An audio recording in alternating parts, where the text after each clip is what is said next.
Why you dislike the color green and try to avoid at all costs going to Boston? I haven't been to Boston since I stopped playing basketball, and the fans were great to me back there. They really were. I'm sure you've had opportunity in business and reason to go. Well, I've had opportunities to go back a number of times, but it's just something I didn't want to do.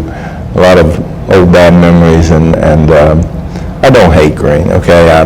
I make a joke out of it, and I had great respect for the Celtics.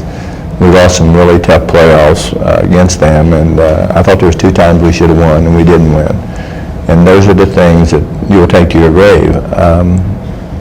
I'm still tormented by those losses, to be honest with you. You know, we in this league, we talk about greatness of players, how many championships they win. Well, trust me, there's a lot of these great players, if they didn't play with the right people, they wouldn't win championships. And you need good fortune, you need great teammates, you need good health, you need a great bounce here or there. And that never seemed to happen for us. And I think the one time that was really devastating for me is that we got beaten the 7th final game on our home court, and Boston finished 4th in the East. They win the NBA championship. They were not a better team than we were. They weren't.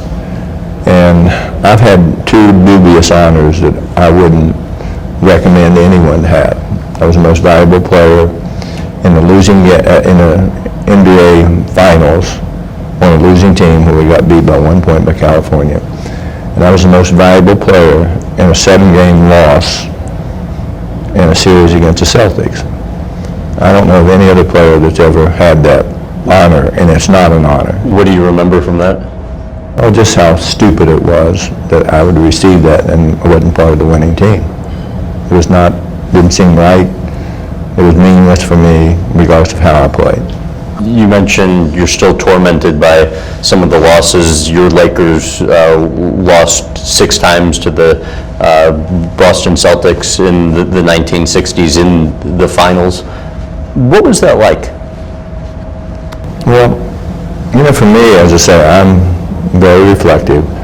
I honestly wanted to quit. I didn't want to, and I was in the prime of my career, and I didn't want to play anymore. It was just too painful to go through summers, and obviously the fans would start to rally around us, and I really felt we'd let the city down, our fans down, but more importantly in the locker room, it was like the lowest ebb that you could possibly have in your life.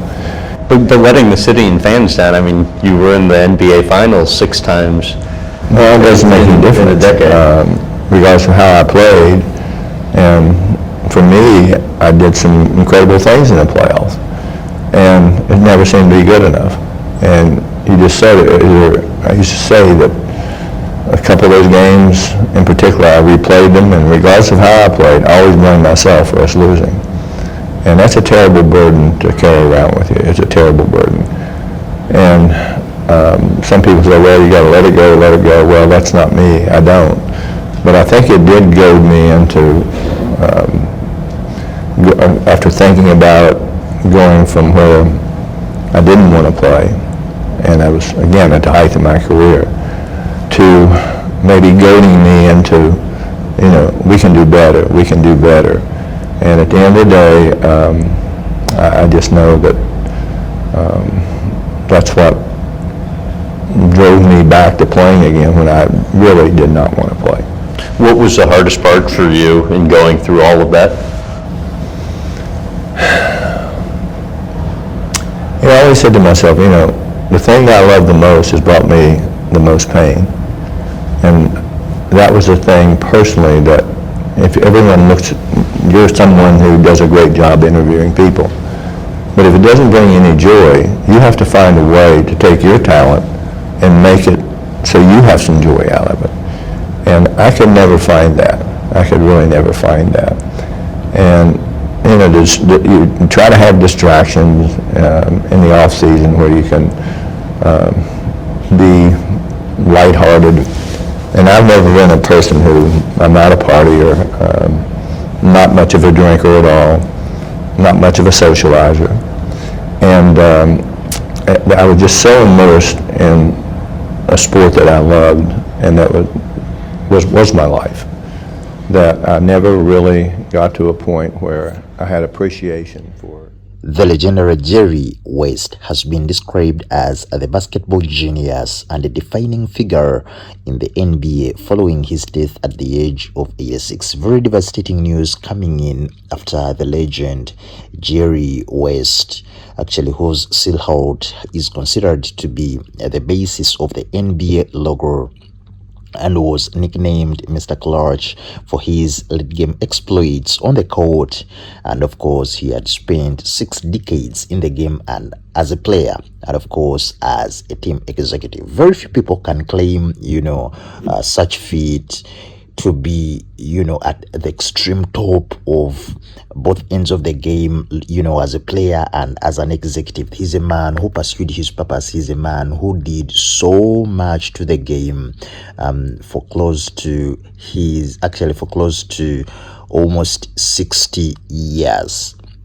He dedicated his whole life to the game. He did so much, and of course he was most closely associated with the Los Angeles Lakers, where he spent close to 14 years as a player, and of course 3 as a coach and 21 as an executive, during which time he helped build the team's great Showtime dynasty in the 1980s. The NBA Commissioner Adam Silver came out and released a statement and said Jerry West was a basketball genius, a defining figure in our league for more than 60 years.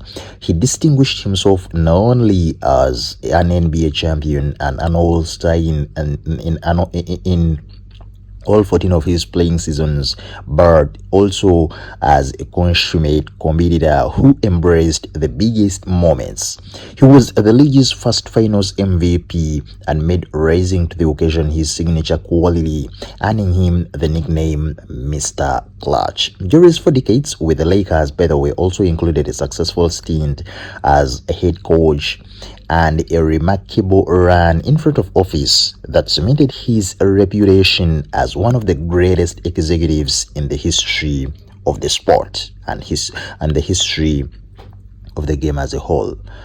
He helped build 8 championship teams during his tenure as an NBA legend, and of course a legacy of achievement that mirrors his on-court excellence. The Lakers have come out to show a picture of the smiling West on their social media after his passing on, honoring the legendary Jerry West. The current Lakers star, that is, of course, the legend LeBron James, came out and also released a statement via his official X and said, "We'll truly miss our convos, my dear friend. My thoughts and prayers goes out to your family, your wonderful family. Forever love you, Jerry. Rest in paradise, my guy, my mentor, my friend. Hopefully I will continue to make you proud. You already missed." He was born in Chelan, that is in West Virginia, in around 1938 and became a basketball college star in his home state at the West Virginia University. We are sending our condolences to the family, to the fans, the Lakers, NBA, and everyone who really knew Jerry West. R.I.P. Rest in power, the legend.